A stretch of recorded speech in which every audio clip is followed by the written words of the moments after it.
Hello guys, welcome to my online business study point. मैं राम कुमार। आज हम लोग एक बहुत महत्वपूर्ण चैप्टर के बारे में पढ़ने जा रहे हैं, बुद्धि, जिसको इसमें इंटेलिजेंस कहते हैं। बुद्धि चैप्टर से 1 से 2 प्रश्न पूछे जाते हैं सीटेट में, और स्टेटेट में भी पूछते देखे जाते हैं इनके प्रश्न। ठीक है, 1 से 2 प्रश्न पूछे जाते हैं। यह बहुत ही महत्वपूर्ण चैप्टर है। तो बुद्धि के बारे में आज हम लोग विस्तार पूर्वक पढ़ेंगे कि बुद्धि क्या है, बुद्धि की क्या विशेषता है, बुद्धि की कौन कौन से प्रकार है, और बुद्धि मंद बुद्धि क्या है, प्रतिभाशाली बुद्धि क्या है। इन सब के बारे में हम लोग विस्तार से अध्ययन करेंगे। चलिए देखते हैं बुद्धि क्या है। इंटेलिजेंस। बुद्धि बुद्धि सामान्य रूप से कहा जाए तो समस्या समाधान करने का तरीका है, या फिर ज्ञान अर्जन करने की क्षमता है, यही बुद्धि है। बुद्धि वह शक्ति है जो हमें समस्या समाधान करने एवं उद्देश्यों को प्राप्त करने की क्षमता प्रदान करती है। बुद्धि क्या है? बुद्धि वह क्षमता है, वह शक्ति है जो हमें क्या करता है, किसी भी समस्या का समाधान करने या उद्देश्य को प्राप्त करने का क्षमता प्रदान करता है बुद्धि। ठीक है। बुद्धि ज्ञान अर्जन की क्षमता है, बुद्धि ज्ञान अर्जन करने की क्षमता है। बुद्धि का थॉर्नडाइक थॉर्नडाइक के अनुसार बुद्धि के 3 प्रकार हैं। थॉर्नडाइक के अनुसार बुद्धि के 3 प्रकार हैं। कौन कौन से बुद्धि के प्रकार हैं तो हम लोग देखते हैं। पहला है सामाजिक बुद्धि, सामाजिक बुद्धि। दूसरा है मूर्त बुद्धि, और तीसरा है अमूर्त बुद्धि। तो थॉर्नडाइक के अनुसार बुद्धि के कितने प्रकार हैं? 3 प्रकार हैं। पहला प्रकार है सामाजिक बुद्धि। सामाजिक बुद्धि क्या है? ऐसी बुद्धि जो व्यक्ति के जीवन में व्यवहारिकता सफलता दिलाने में काफी सहायक होती है। यानी कहने का मतलब है कि ऐसी बुद्धि, सामाजिक बुद्धि ऐसी बुद्धि है जो जीवन में व्यवहारिकता या व्यवहारिकता सफलता दिलाने में काफी सहायक होती है। यानी कि सामाजिक बुद्धि जो हमें समाज से प्राप्त होता है, सामाजिकता से, समाज से, परिवार से, मोहल्ला से, मतलब अगल बगल पास पड़ोस के क्षेत्र में जो शिक्षा प्राप्त है, जो बुद्धि अर्जन करते हैं, वह क्या है? सामाजिक बुद्धि है। दूसरा है मूर्त बुद्धि। मूर्त मतलब कॉन्क्रिएट ना।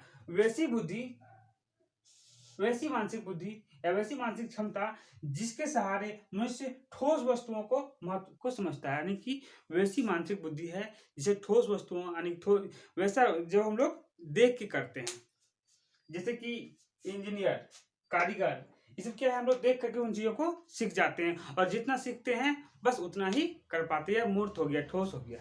ठीक है। ये कोई भी कारीगर, चाहे वह लकड़ी संबंधित हो या घर बनाने का कारीगर हो, वह जितना देख पाता है बस उतने चीजों को नेक्स्ट टाइम वो कर पाता है। तो यह मूर्त बुद्धि के अंतर्गत आता है।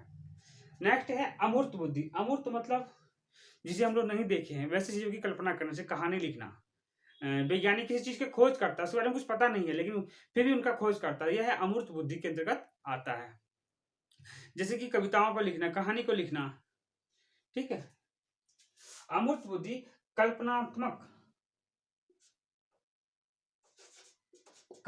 विषयों के बारे में चिंतन करने की क्षमता को अमूर्त बुद्धि कहा जाता है। जैसे कवि, वैज्ञानिक, कहानीकार, यह अमूर्त बुद्धि के उदाहरण है। कवि जो है किसी कविता को लिखता है तो अमूर्त कल्पना करता है, जिन चीजों को हम लोग देख नहीं सकते वैसी चीजों कभी कल्पना कवि करते हैं। वैज्ञानिक किसी चीज की खोज करते हैं, उनकी रिजल्ट क्या होगा ये उनको पता नहीं है, या फिर उनको मिल पाएगा या नहीं मिलेगा ये उनको कुछ भी पता नहीं रहता, फिर भी वो उन चीज में या उन कार्यों में लगे रहते हैं, करते हैं। कल्पनात्मक चीजों के विषयों के बारे में चिंतन करते हैं, कार्य करते हैं। कहानीकार मनगढ़ंत कहानी भी लिख देते हैं, जिनके बारे में कल्पना सिर्फ कर सकते हैं। यानी कि कल्पनात्मक विषयों के बारे में चिंतन करने की क्षमता को अमूर्त बुद्धि कहा जाता है। तो ये किसने दिया है? तो थॉर्नडाइक ने। कभी कभी डायरेक्ट प्रश्न पूछे जाते हैं कि थॉर्नडाइक ने बुद्धि के कितने प्रकार के, थॉर्नडाइक की बुद्धि के कितने प्रकार हैं? तो थॉर्नडाइक के बुद्धि के 3 प्रकार हैं। कौन कौन सा? सामाजिक बुद्धि, अमूर्त बुद्धि, मूर्त बुद्धि। 3 प्रकार हो गया। चलिए इसका स्क्रीनशॉट ले लीजिए।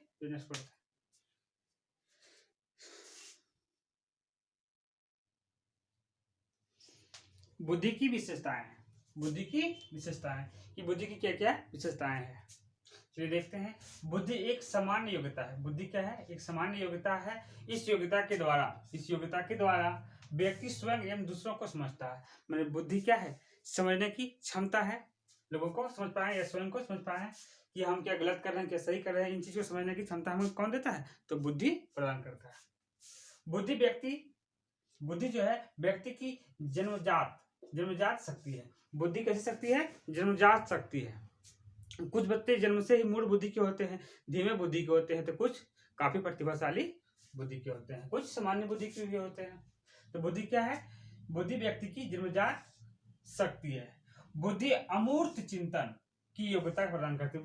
बुद्धि क्या है? अमूर्त चिंतन की योग्यता प्रदान करती है। हम जब कभी किसी समस्या में फंस जाते हैं तो उसका समाधान के लिए हम लोग अमूर्त चीज कल्पना करते हैं, अमूर्त चीजों के बारे में सोचते हैं। तो ये किससे हमें मिलता है? यह बुद्धि के कारण वो कर पाते हैं, अमूर्त चिंतन। जिसकी बुद्धि बहुत अच्छी होती है, यानी कि जो प्रतिभाशाली बच्चे होते हैं, वो क्या करते हैं? किसी भी समस्या से बहुत कम समय में निपट लेते हैं, आसानी से हल कर लेते हैं। जिनकी बुद्धि मंद होती है वह बहुत धीरे या फिर अपने समस्याओं का समाधान करने में सक्षम नहीं भी हो पाते हैं कभी कभी। चलिए नेक्स्ट है, बुद्धि अच्छा बुरा, सत्य असत्य, नैतिक और अनैतिक कार्यों में अंतर करने का योग्यता है। यानी कि हमें क्षमता देता है, यह समझने की शक्ति प्रदान करता है बुद्धि कि क्या सत्य है, क्या असत्य है, क्या नैतिक है, क्या अनैतिक है। बुद्धि वातावरण और वंशानुक्रम का सीधा प्रभाव पड़ता है। जितना प्रभाव वंश का पड़ता है उतना ही प्रभाव वातावरण का भी पड़ता है। अगर यदि वातावरण अच्छा खासा हो, शिक्षित हो, तो उसमें बुद्धि का विकास हो सकता है। और वातावरण अगर अच्छा ना हो तो उसका प्रभाव पड़ता है, बुरा वातावरण बुरा है तो बच्चों पे भी, बुद्धि पर भी बुरा प्रभाव पड़ेगा या फिर विकसित नहीं। बल्कि देखने को मिलता है कि शहरों के बच्चों का विकास गांवों के मुकाबले में काफी तेजी से होता है, क्योंकि शहर में उस तरह का उसको माहौल मिल जाता है और काफी तेजी से विकास हो जाता है। चलिए इसका स्क्रीनशॉट ले लीजिए।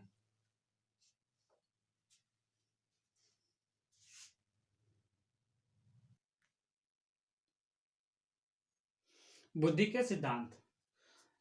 बुद्धि के सिद्धांत मैंने बुद्धि संबंधी किसने सिद्धांत दिया, किस वैज्ञानिक ने, ध्यानपूर्वक उसको देखेंगे, क्योंकि इससे डायरेक्ट प्रश्न पूछे जाते हैं। जैसे कि एक कारक सिद्धांत किसने दिया है, द्विकारक सिद्धांत किसने दिया है, बहुआयामी सिद्धांत किसने दिया है, ये प्रश्न डायरेक्ट पूछे जाते हैं। चलिए देखते हैं। पहला एक कारक सिद्धांत, बिने। एक कारक सिद्धांत किसने दिया है? तो बिने महोदय ने दिया है। द्विकारक सिद्धांत, ठीक है, द्विकारक सिद्धांत दिया है स्पीयरमैन ने। द्विकारक सिद्धांत किसने दिया है? स्पीयरमैन ने। स्पीयरमैन का मानना है कि जनरल मतलब सामान्य और स्पेशल दोनों का 50-50% इसमें योगदान रहता है। ठीक है, बुद्धि में दोनों का योगदान 50-50% रहता है। किसके अनुसार? तो यह स्पीयरमैन के अनुसार। तीसरा है समूह कारक सिद्धांत। समूह कारक सिद्धांत, समूह कारक मतलब समाज में रहकर के बुद्धि ग्रहण करता है, समाज समूह में रहकर बुद्धि को ग्रहण करता है। किसके अनुसार? तो यह है थर्स्टन के अनुसार। यह किसके अनुसार? थर्स्टन के अनुसार। नेक्स्ट है त्रिआयामी सिद्धांत। ये महत्वपूर्ण है, ये प्रश्न बहुत बार पूछे गए हैं सीटेट में, खास कर। त्रिआयामी सिद्धांत गिलफोर्ड महोदय। त्रिआयामी सिद्धांत के जन्मदाता कौन है? तो गिलफोर्ड महोदय। बहुकारक सिद्धांत थॉर्नडाइक। बहुकारक सिद्धांत के जन्मदाता कौन है? तो थॉर्नडाइक है। नेक्स्ट है बहुकारक सिद्धांत है थॉर्नडाइक, लेकिन बहुबुद्धि सिद्धांत है हार्वर्ड गार्डनर। इसके अनुसार बुद्धि के 9 प्रकार हैं। कितने प्रकार हैं? 9 प्रकार हैं। बहुबुद्धि सिद्धांत हार्वर्ड गार्डनर, और बहुकारक सिद्धांत बोला जाए तो थॉर्नडाइक। बुद्धि का सर्वप्रथम परीक्षण स्टर्न ने किया था, आईक्यू लेवल पे, ठीक है। और उसके बाद दोनों ने मिलकर, बुद्धि और टर्मन ने मिलकर के फिर एक फॉर्मूला देते हैं, ठीक है। आगे बुद्धि का परीक्षण पूछा जाए आईक्यू के बारे में लिख देगा कि आईक्यू परीक्षण सर्वप्रथम किसने किया था? स्टर्न ने किया था। दूसरा है बिने, ठीक है। मानसिक आयु, मेंटल एज निकालने का क्या तरीका है? मानसिक आयु निकालने की क्या तरीका है? तो यह मानसिक आयु निकालने का जो फॉर्मूला दिया था और टर्मन ने दिया था, सर्वप्रथम टर्मन ने ही निकाला था। मतलब इन्होंने एक फॉर्मूला दिया था कि मानसिक आयु गुना 100 बटे वास्तविक आयु, मेंटल एज इंटू 100/CA। जैसे कि मान लेते हैं कि कोई बच्चा है जिसकी आयु 10 साल है, एक बच्चा है जिसकी आयु 10 साल है। कितनी है? एक बच्चे की वास्तविक आयु जो है, वास्तविक आयु जो है वह 10 वर्ष है, और उसकी जो मानसिक आयु है, उसकी जो मानसिक आयु है वह मान लेते हैं कि वो 12 वर्ष है। तो उसको निकालना, आईक्यू निकालना है कि आईक्यू क्या होगा।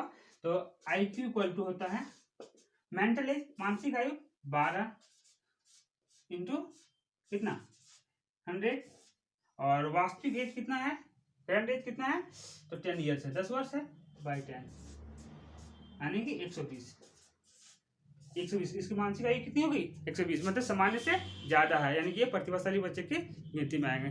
चलिए रिवीजन कर लेते हैं। एक कारक सिद्धांत, बीने महोदय, बीने महोदय। द्विकारक सिद्धांत, स्पीयरमैन। समूह कारक सिद्धांत, थर्स्टन। त्रिआयामी सिद्धांत, गिलफोर्ड महोदय, त्रिआयामी सिद्धांत गिलफोर्ड महोदय। चौथा है बहुकारक सिद्धांत, थॉर्नडाइक। और बहुबुद्धि सिद्धांत है हार्वर्ड गार्डनर। मानसिक आयु निकालने का फॉर्मूला किसने दिया है, तो टर्मन ने दिया है। सर्वप्रथम आयु की परीक्षण सर्वप्रथम किसने किया था, तो स्टर्न ने किया था।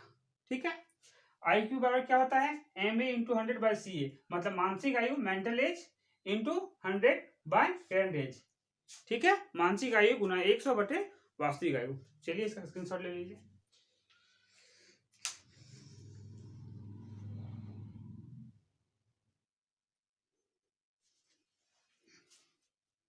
चलिए ये है IQ, कितनी IQ के बच्चे को हम लोग मंदबुद्धि बालक बोलेंगे और कितनी IQ के बच्चे को हम लोग प्रतिभाशाली बच्चे बोलेंगे।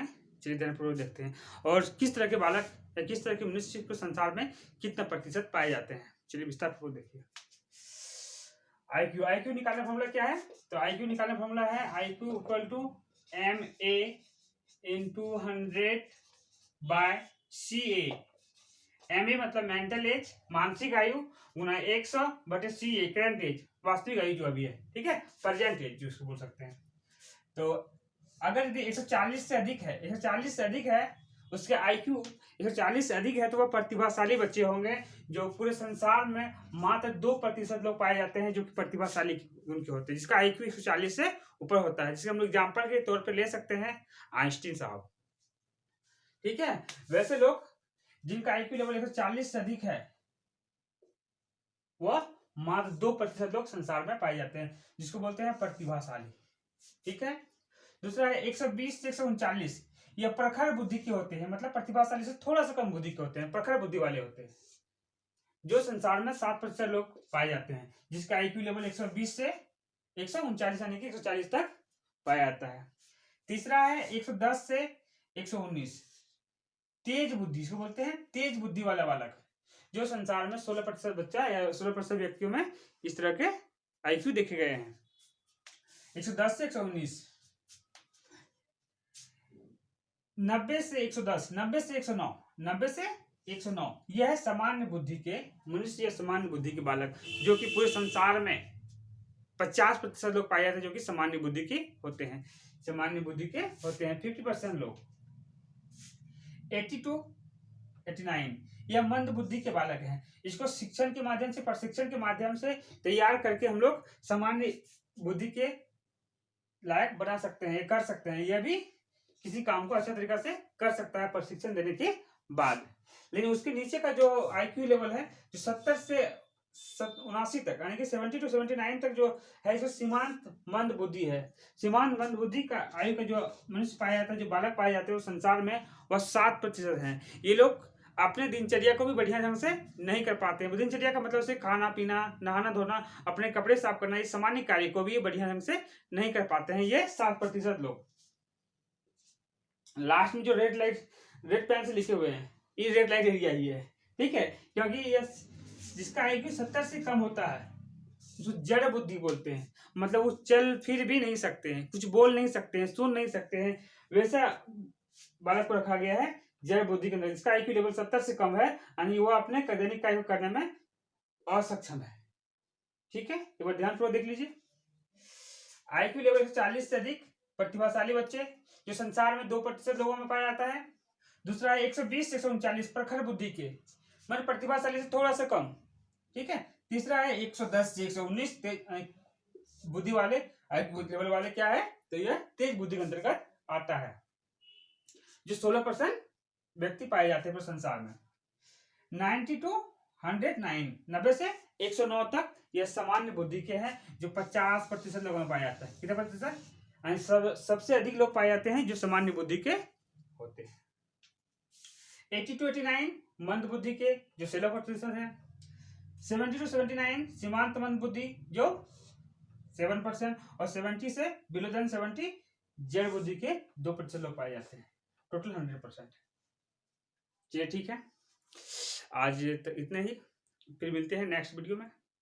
वीडियो अच्छा लगे तो लाइक शेयर एवं सब्सक्राइब करना ना भूलें। ठीक है, बाय।